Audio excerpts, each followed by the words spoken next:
Hola, ¿qué tal? Buenas tardes. Como siempre, como cada martes, estamos aquí nuevamente para nuestras pláticas insensatas. El día de hoy queríamos hablar sobre los estereotipos de las mujeres científicas. Obviamente queríamos empezar con esta reflexión que nos dice que es mejor pensar erróneamente a no pensar, porque eso es lo que nos está invitando a hacer a todas las mujeres, precisamente, que es que todas tenemos el derecho, la capacidad de pensar, de analizar, de describir, etcétera. Pero ¿qué pasa en estos últimos años donde los estereotipos han sido tema de las ciencias sociales desde hace muchos años?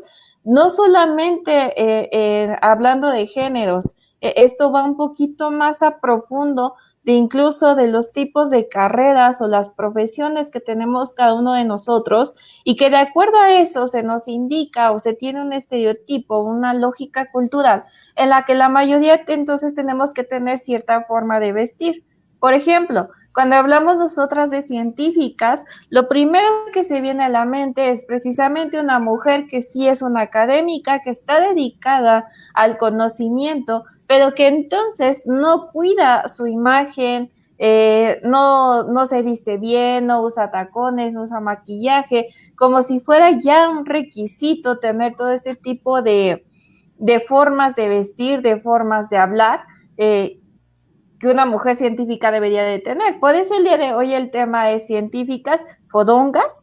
¿Y por qué utilizamos esta palabra? Porque a la mayoría que no utilizamos este tipo de vestimentas, que no tenemos ciertas cargas de maquillaje, que probablemente no gozamos de la moda o la precisamos, entonces somos catalogadas como obviamente de científica porque no haces otra cosa en tu vida más que estudiar, más que leer, más que razonar y nada más. Se les olvida que no dejamos de ser también seres humanos, que también sentimos, que también queremos salir, que también nos divertimos y que no todo lo que nos va a rodear es meramente académico.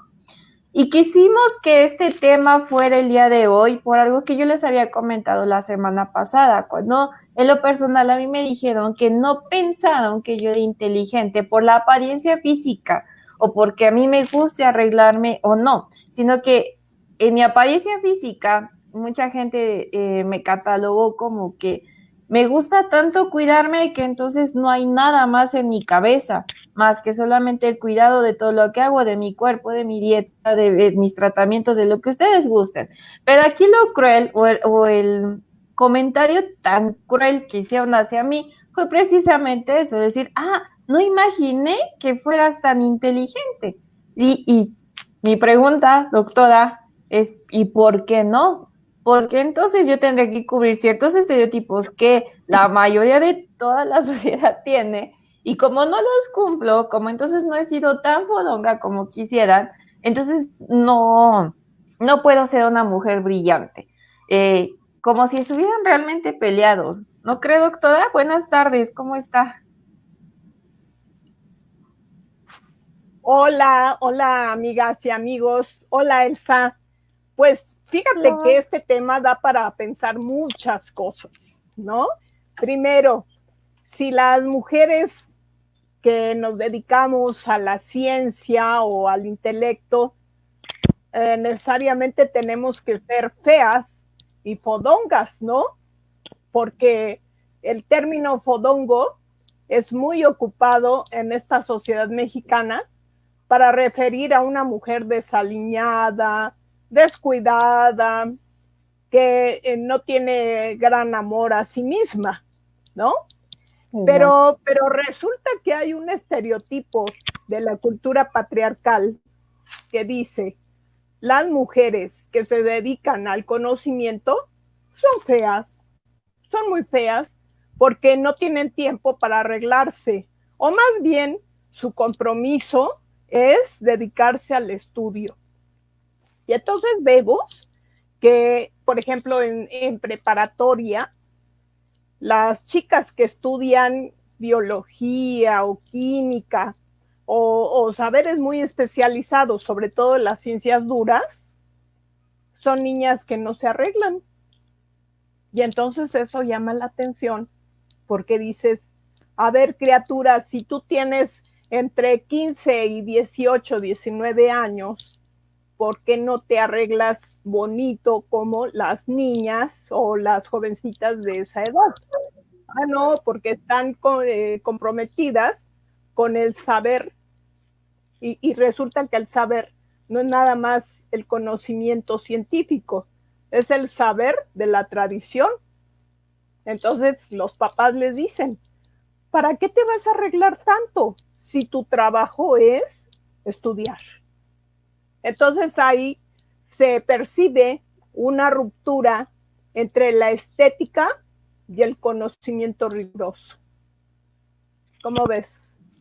Un tema muy curioso, porque incluso si hablábamos sobre belleza desde el punto de la vista de la estética romana de los griegos, y obviamente estamos hablando de algo muy complejo. La estética era todo un conjunto de una persona, no nada más su cuerpo, sino que tenía mucho que ver el alma de la persona, de cómo se enriquecía.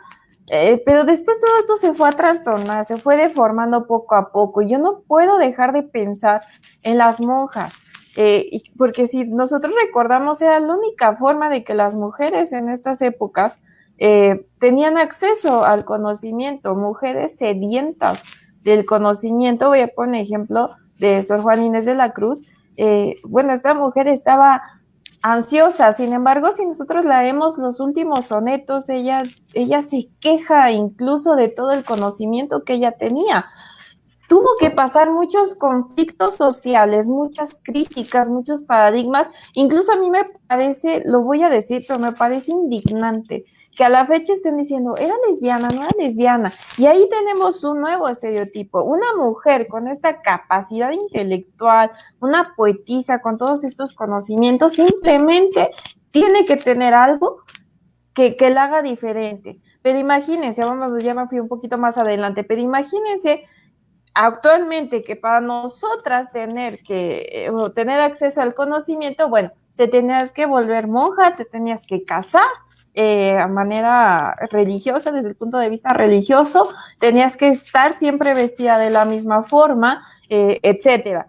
Y mi pregunta es, ¿qué no es lo mismo actualmente? Que no estamos viviendo exactamente lo mismo, solamente que fuera de la iglesia, porque si bien es cierto que nosotras ya tenemos el acceso al conocimiento, que ya podemos estudiar una licenciatura, que tenemos acceso al posgrado, aún así se nos sigue catalogando, bueno, las mujeres que son profesionistas tienen cierta forma de vestir y nada más, y como usted dice, y son feas, ¿no? Para variar, porque pues como alguien, una mujer inteligente, va a tener el tiempo, va a tener la delicadeza de arreglar su cuerpo. Es como si estuviera peleado el conocimiento intelectual o el mundo académico con incluso el amor propio. Pero, insisto, y no sé si esté de acuerdo conmigo, yo quisiera saber cuál es la diferencia de la época antigua donde teníamos que ser monjas a la época actual donde tenemos que cubrir unos requisitos, si no bien no son iguales, pero son muy parecidos en cuestión de la frialdad de la visión del cuerpo de la mujer. ¿Qué opina, doctora? Claro, lo que pasa es que si nos remitimos un poco a la historia de las filósofas y las científicas, cuando en la época del 370 al 415 aparece Hipatia.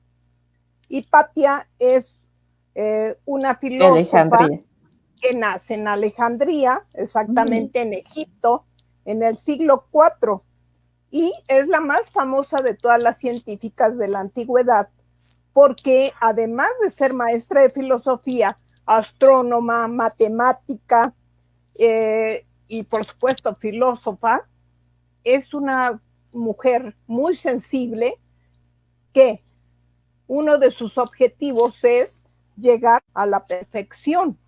Recordemos que en estas culturas lo más interesante es la perfección, que quiere decir la relación cuerpo-alma. Entonces se estudiaba para algo, o sea, no nada más para practicar el saber en la sociedad como hoy lo hacemos en el sistema de la educación. No, se estudiaba para ser perfecta.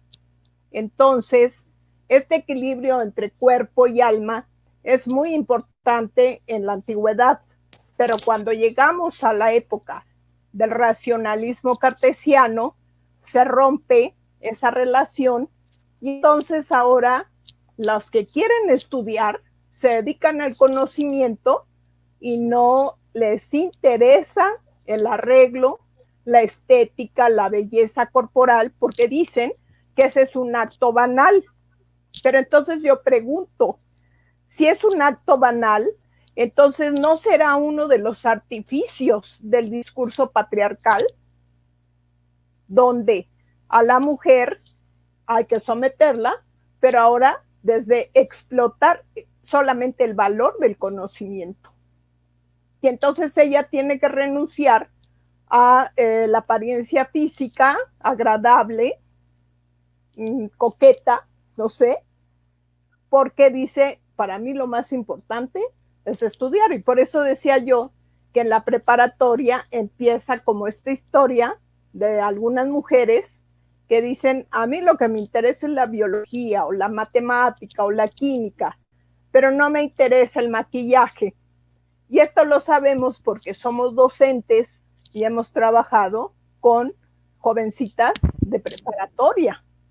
Entonces, cuando llegan a facultad o educación superior, pues ya están entrenadas en ese camino y entonces tú ves, por ejemplo, los institutos de investigaciones, tanto en el Poli como en la UNAM y demás universidades, las mujeres científicas son muy austeras, ¿no? Incluso en defensa propia, ¿no? Yo también me pongo a pensar en las mujeres que entran a una ingeniería y, bueno, prácticamente tienen que sobrevivir en algo que le llamamos comúnmente el mundo de hombres. Y es que pareciera que el mundo de hombres es precisamente el científico, el académico. Eh, Magdalena Lomelí nos recuerda en la antigüedad, en Alquelarre, perdón, también era para mujeres listas que sabían algo de brebajes y ciencia y surge el padeces bruja. Y bueno, ahorita sigue, estamos en el mismo. Rodvik Laura nos dice que qué bueno que no estamos en esa época. Rod, yo me regreso a la pregunta, ¿de verdad no estamos en la misma época? Yo creo que seguimos en este mismo tenor de que no somos representadas de la misma forma. Les voy a poner un ejemplo. Simplemente en el mundo de la literatura, ya no nos vamos precisamente a las ingenieras, a las biólogas, a las químicas, vámonos a la parte de las literatas. Yo me atrevo a decir, no sé si concuerde conmigo, doctora, que Safo, en la isla de Lesbos, creo yo que fue de las últimas mujeres con la libertad de escribir poemas con su nombre, con su representación.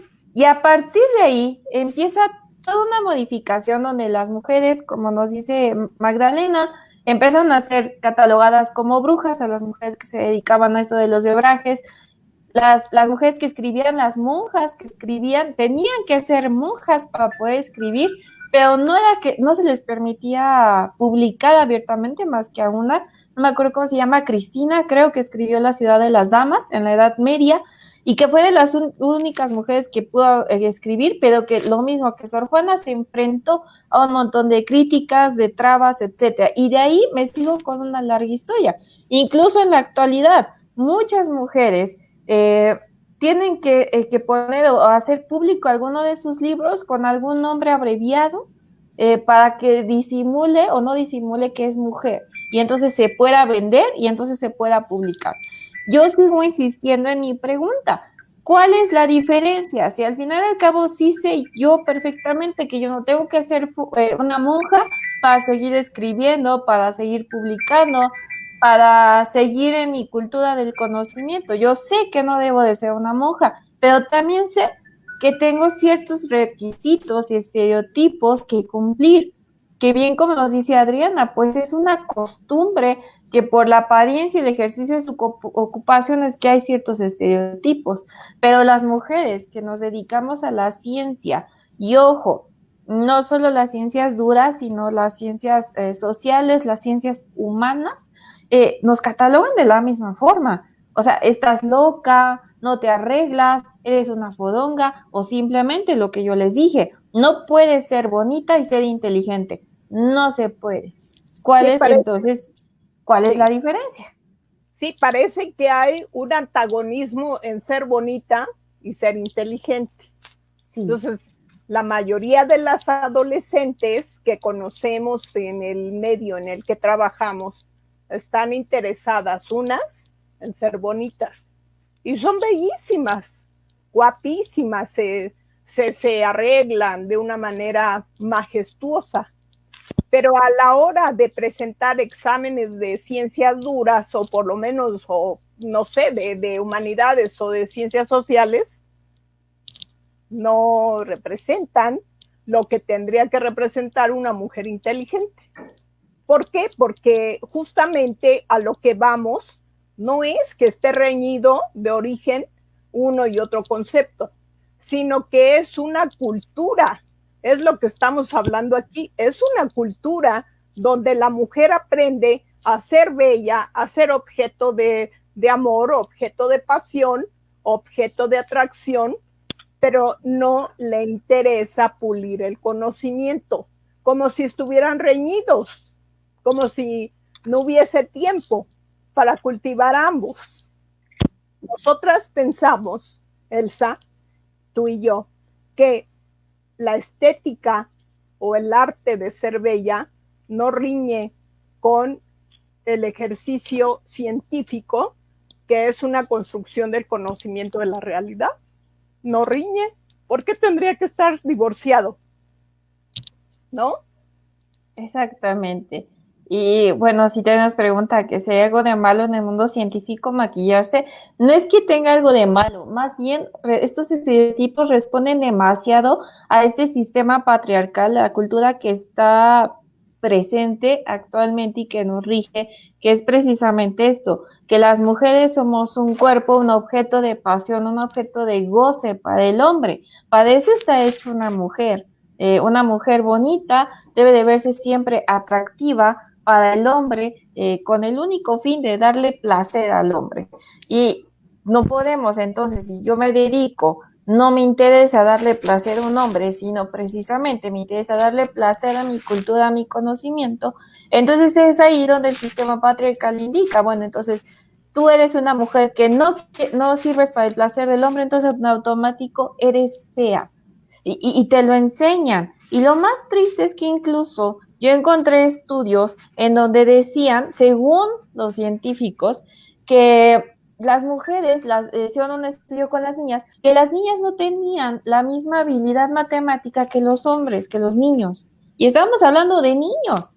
Y Sí. me pareció demasiado sorprendente que sigamos incluso buscando la forma con numeritos, con grafiquitas, para decirnos a las mujeres que no tenemos esa capacidad. Sí la tenemos, realmente sí la tenemos, tanto hombres como mujeres tenemos las mismas capacidades, podemos explotarlas de la misma forma, pero insisto, Rod, volvemos a este sistema patriarcal que nos dicta discursos que se quedan en la mente y que lo peor de todo es que quienes somos papás a veces los enseñamos y a veces les decimos, bueno, tú eres bonita hija y te vas a casar y te ves súper bien y vas a tener un esposo guapísimo que te va a mantener. Tú sigues siendo bonita, tú procuras siempre verte bien, porque incluso no les ha pasado a usted, doctora, por ejemplo, de que si tenemos un hijo, no, pero no engordes, porque entonces ya no le vas a gustar a tu marido. Sí. Y por otro lado, si engordas o no engordas, pero pues a ti te gusta trabajar, ¿qué pasa con los hombres cuando se encuentran con una mujer profesionista? Realmente no muchos soportan el estar con una mujer este grado. Sobre todo, imagínense el paquete completo de una mujer inteligente y que no separa el cuerpo físico con el cuerpo interno, sino que cultiva los dos, es ese cultivo propio. Yo creo que muy pocos hombres, no sé si tenemos hombres aquí viéndonos, desmiéntanme, pero hombres, ¿qué tanto se atreverían? ¿No, doctora? Sí, lo que pasa es que yo veo el problema más complejo, ¿no? En el sentido de que hay un divorcio en esta cultura patriarcal y en este discurso, hay un divorcio entre construcción del conocimiento riguroso y sensación. Entonces, el placer del que hablas es el del cuerpo, y esto nos remite a la sensación, digamos, al lenguaje del cuerpo, que es la sensación, y que incluye el maquillaje, incluye el arreglo, incluye la imagen que proyectamos, la belleza.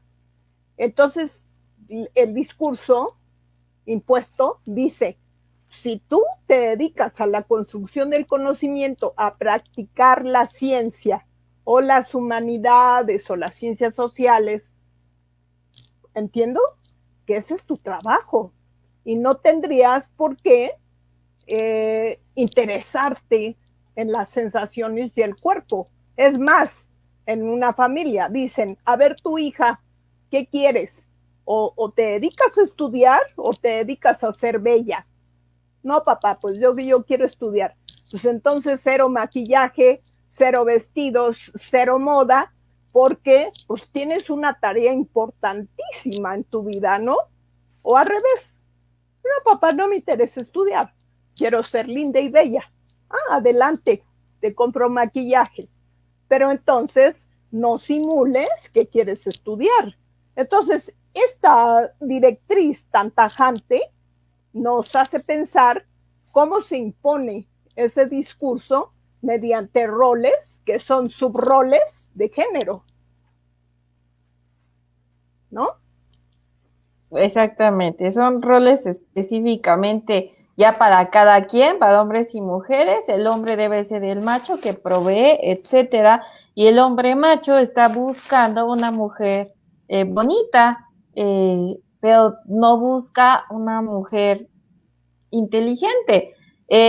Incluso he escuchado diálogos, bueno, leí, más bien, voy a corregir, en el que la mujer retaba a su esposo en una época, estamos hablando de México después de la Revolución, y entonces su esposo le contesta: eres muy lista, a veces no pareces vieja. Obviamente estoy utilizando las palabras que él utilizó, ¿no? Pero si se dan cuenta, y yo sigo insistiendo, es un castigo histórico que seguimos repitiendo hasta la fecha, porque usted lo dice claramente: o te dedicas a ser bonita o te dedicas a ser inteligente. No puede ser las dos cosas, definitivamente no. Y no te lo dicen tan directamente los papás, pero sí es de: ¿a poco te gusta maquillarte? ¿A poco? O incluso a mí personalmente, perdón que estoy sacando mis cosas, pero personalmente me han dicho: bueno, es que tú no te sabes peinar porque eres inteligente. Y yo digo: ¿cómo? ¿Qué tendría que ver el hecho de que yo sepa o no sepa peinarme, que sepa o no sepa maquillarme, con el hecho de ser inteligente? Y entonces, si yo me arreglo, si yo me visto, si yo me maquillo, si yo me peino, entonces ya ponen en duda que yo tenga cultura, que yo lea, que yo tenga la capacidad. Les sorprende. ¿Por qué, sociedad, tendríamos que sorprendernos de que una mujer opine sobre política, sobre narcos, sobre salud, sobre el gobierno actual que tenemos? ¿Por qué tendría que ser raro? No entiendo esta parte del por qué. Por eso les pedí a los hombres que opinen, porque estamos muchas mujeres. Teníamos a María Leonardo Aguilar. Ella dice: donde creen que el hecho de querer aprender o conocer más es sinónimo de no tener estilo. Exactamente. Esta María me está apoyando directamente. Si yo tengo el conocimiento, no tengo tiempo. Lo peor de todo esto, aparte de todo el discurso que me acabo de aventar del patriarcado, lo peor de todo esto es de que somos las mismas mujeres las que nos creemos. Y les voy a decir por qué. Porque si yo voy a una tienda a comprarme, no sé, lencería, ropa bonita, me preguntan: ¿estás casada? No, soy soltera. Entonces, ¿para qué la quieres? Pues para mí, para verme bonita yo. ¿Por qué tendría que ser para que alguien lo disfrute? ¿Por qué no lo puedo disfrutar yo? ¿No cree? Sí, sí, claro, claro. Y es así que la lencería se disfruta a sí misma en tu propio cuerpo, con tu propio placer, con tus propias sensaciones, y no tienes que dedicárselo a nadie. No hay mensaje más que el mensaje es para sí misma. Pero pasa lo mismo con el conocimiento. El conocimiento ha sido castigado. La mujer que se dedica al conocimiento es castigada de tal forma que les voy a contar la historia de Hipatia, que ahora estaba yo hablando de ella. Fíjense, esta filósofa, astrónoma y matemática de Egipto, por allá del año 415 después de Cristo, un grupo de monjes fanáticos bajo la orden del obispo Cirilo de Alejandría asesinan a Hipatia. Después de arrancarle los ojos cuando aún estaba viva, descuartizaron su cuerpo y quemaron sus restos. Obviamente, Hipatia tenía muchos alumnos y tenía discípulos. Y estos discípulos de Alejandría dispersaron su saber. ¿Por qué? Porque era muy importante sus descubrimientos de astronomía, de matemáticas, de física, de filosofía. Entonces, los alumnos lo que hicieron fue dispersar ese saber y después tenía que ver con Euclides, con Arquímedes y con otros científicos que hemos conocido de la saga de los hombres. Pero efectivamente lo que llama la atención es por qué la asesinan, la descuartizan, le sacan los ojos, simplemente porque sabía, porque era científica y porque la ciencia y el conocimiento y el saber solo es de los hombres, no puede ser de las mujeres. Entonces hoy mismo pasa igual, no te descuartizan por ser maestra en la universidad, pero también te anulan, te segregan, te excluyen de grupos de trabajo, de posiciones de poder en cuanto al saber o también del presupuesto. No podemos negar, como en España, que hay lugares donde las mujeres ganan menos que los hombres. Obvio, ganan menos, ¿saben por qué? Pues porque son mujeres. No porque no sepan, no porque carezcan del conocimiento, ¿no? Entonces, aquí en México no está tan marcada esa diferencia en cuanto a percepción económica, pero sí es un hecho que las mujeres siempre somos negadas, criticadas, no sé, somos una especie de apóstatas cuando hablamos de algún saber. Por ejemplo, esto de las conversaciones insensatas, pues es demasiado insensato hablar del patriarcado, de cómo el discurso es un dispositivo que anula el conocimiento que han fraguado las mujeres, por más científico que sea, como el caso de Hipatia, ¿no? Es que sí nos descuartizan socialmente. Digo, y es metafórica la cosa, ¿no? Pero de que nos descuartizan, lo hacen. Nari Torres nos pregunta, doctora. Ella dice, hay algunas perspectivas feministas que creen que el cuidado del aspecto físico es una construcción social en el cual indica que es el ser mujer. Por lo tanto, no cuidarte tu apariencia te hace ser más mujer o menos. Sin embargo, hay otras posturas que indican que lo importante es la praxis, es decir, si quieres o no arreglarte es una cuestión que no importa, sino tus acciones. ¿Qué opinan de esto? Pues yo digo que es el sistema patriarcado disfrazado, es como el diablo disfrazado de oveja. Al final al cabo les están indicando qué es ser mujer o no es ser mujer. Y al fin y al cabo somos mujeres y aparte de ser mujeres somos seres humanos.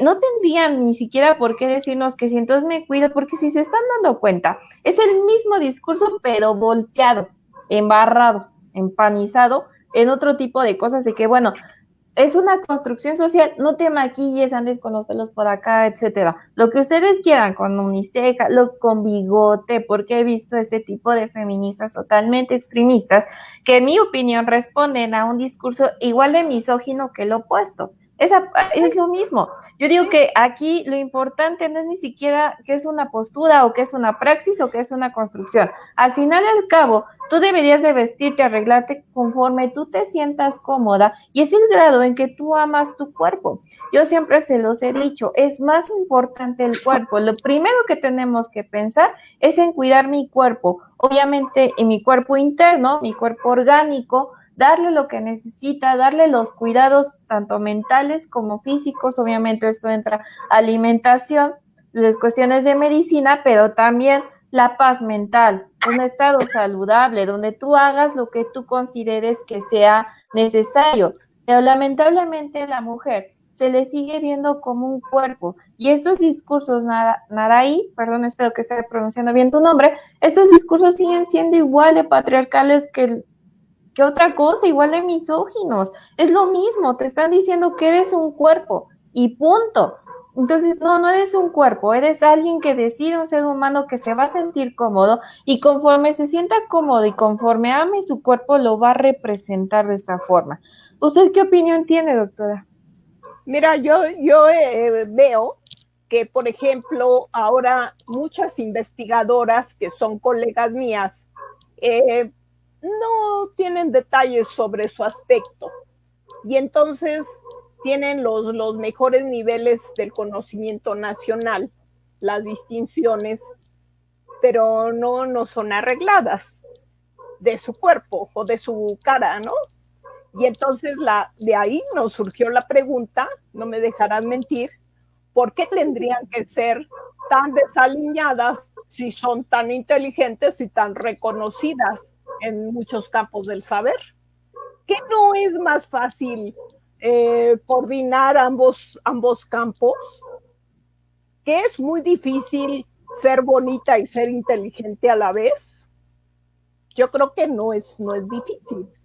Es que si volvemos a Hipatia lo que le interesaba era la perfección, en el equilibrio, en cultivar la belleza física o estética y la belleza del conocimiento, porque el conocimiento es una belleza, Claro. es una belleza, vamos por el conocimiento, porque es una forma del placer. Hay mucha gente que encuentra placeres de todo tipo. Bueno, el conocimiento, cuando estás descubriendo algo, cuando estás escribiendo, redactando, haciendo un libro, es una experiencia no solo de belleza, sino extática, te eleva. Entonces, ¿por qué tendríamos que reñir entre lo visible y lo cultivable? Es decir, entre el rostro y el alma. ¿Por qué hay esa ruptura? Yo insisto que es una consecuencia del discurso patriarcal. Claro. Y que lo disfrazan en feminismo. Porque realmente si nos ponemos a pensar lo que es feminismo, el feminismo debería de cultivar el amor propio de las mujeres, el autovalor, la importancia que tengo yo como ser humano. No se trata de competencia ni de quién es más mujer que yo, porque digo, volvemos a este tema, ya lo tocamos acerca de la envidia, de todo esto que pasa entre nosotras las mujeres, se refiere mucho a esta parte de competencia, de que tú eres más mujer que yo porque los decíamos, porque tú cocinas, porque tú te arreglas, porque tú eres más bonita que yo y eso te hace más mujer que yo. Creo que no se trata ni siquiera de competencias entre mujeres y mujeres, mucho menos entre hombres y mujeres, sino se trata de ser tú misma. Pero algo muy curioso y que ya habíamos hablado también es respecto a la soledad que nos trae el hecho de querer cultivar estas dos cosas, porque yo insisto, ya tenemos aquí un hombre opinando, pero yo insisto, un hombre que encuentra a una mujer que cultive estas dos cosas, tanto lo físico como lo mental, lo cultural, etcétera, realmente está dispuesto a estar con esta mujer porque parece ya como que no sé cómo llamarlo, pero es como que tu camino, ¿no? Si entonces tú te dedicas a la parte cultural, si tienes todo yo le digo el paquete completo como mujer y te sientes bien, te sientes a gusto, es difícil que un hombre se quite estos discursos, al igual que a una mujer le es difícil quitarse estas ideas de que yo siendo mujer debo de cocinar, debo de ser del otro,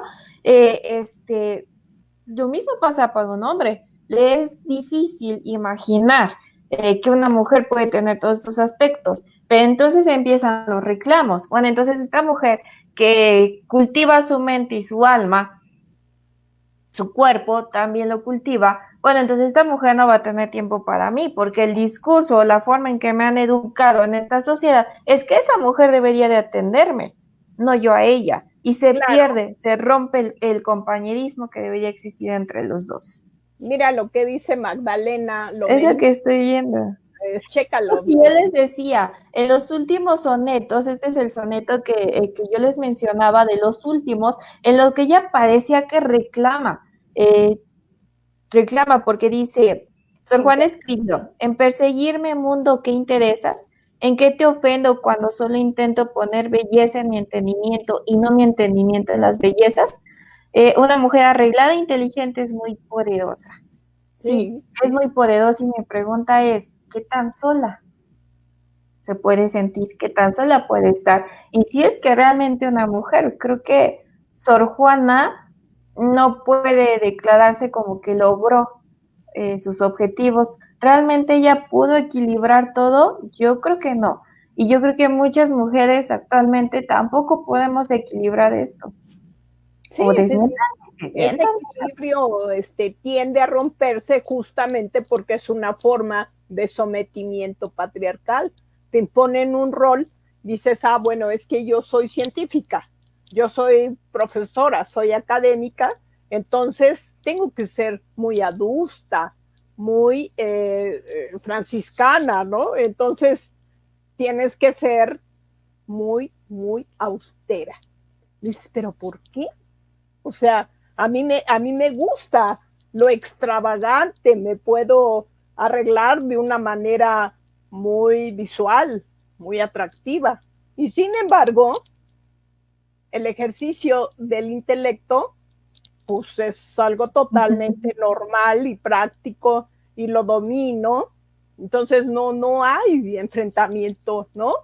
Ahora me acuerdo de Diotima, la mujer que le enseñó qué es el amor a Sócrates. Entonces Diotima de Mantinea venía de un lugar muy lejano de Grecia, por allá de los confines entre Egipto y el Medio Oriente, y esa mujer vino de la nada, cuenta Platón, y llegó con Sócrates y le preguntó, ¿qué es el amor? De hecho, el concepto de amor y la idea de amor, el sentido que hoy tenemos, proviene de Diotima. Diotima es la maestra de Sócrates, le enseña qué es el amor, pero no como un discurso, sino como un discurso de la práctica en la que se involucra el cuerpo y tiene que ver con Eros y tiene que ver con lo feo que es el amor, que es que siempre llegas a un desencuentro. Ese es el sentido del amor. No hay amor que te lleve a la felicidad. El amor te lleva a la falta, al reconocimiento de que no estás completa. Entonces, desde ese lugar de la incompletud es cuando tú tienes que esmerarte en tu belleza física y en la belleza de tu alma, ¿no? Sí, claro. Analí también nos remata diciendo, tendríamos que redefinir qué es bonito en la mujer y desde ahí no juzgar, no deformar la definición de bonito o hermoso, pero hacia nosotras mismas, porque eso es lo complicado. Y yo creo, y por aquí que ya se nos está pasando un poco el tiempo, yo creo que es muy difícil lograr este equilibrio. Incluso a mí me gustaría terminar con una frase de Ángeles Mastretta que a mí me encanta, en un libro donde relata precisamente todas estas formas de enamorarse de las mujeres y ella termina diciendo, la tía Daniela se enamoró como toda mujer inteligente, como un idiota. Y pareciera que las mujeres científicas que nos gusta la cultura, pareciera que estamos peleadas con el amor.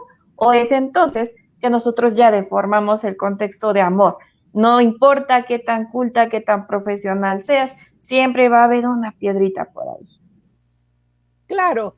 Entonces yo también quisiera cerrar diciendo, si nos ponemos a estudiar un poquito hacia el pasado, vamos a encontrar a una Hipatia, a una Diotima, a una a esta extraña mujer que todos conocemos, que es la reina de Saba, ¿no?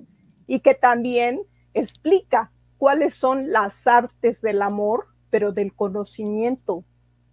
Como decía Magdalena Lomelí, bueno, de repente esa mujer tan hechicera, tan atractiva, era tan inteligente, tan del saber, tan sabia, que fabricaba pócimas y pócimas del amor. Entonces, si te fijas, el amor es el punto de encuentro entre el cuerpo y la inteligencia. Es el amor. Y el amor lo que te refiere que estás incompleta y que siempre tienes que estar detallando el cuerpo y el alma. Son dos tareas de nosotras. ¿Por qué vernos en un discurso disonante, patriarcal, que te limita y que te pone en una disyuntiva de que o A o B? Por eso nuestro tema de hoy fue científicas o fodongas. ¿Por qué tendríamos que ser fodongas si somos científicas? Exactamente. ¿No? Y antes de irnos, también me gustaría aclarar un poco por lo que Emily José Rivera nos marca sobre el concepto de inteligencia. Queremos aclarar aquí antes que no estamos manejando algún concepto duro. Estamos hablando precisamente de cultivar la mente, de cultivar el cuerpo. Y por eso me refiero a algo mucho más allá que un concepto de adaptación al medio ambiente. Es un concepto muy biologista, muy cerrado, en el que no solamente se trata de esto, se trata de algo mucho más complejo. No, igualmente, no solamente hablo de leer un libro y eso me hace culto, sino cómo analizo ese libro, cómo lo interpreto, cómo lo aplico, qué significado va a tener para mí. Eso es algo mucho más complejo que la idea simple de adaptarme.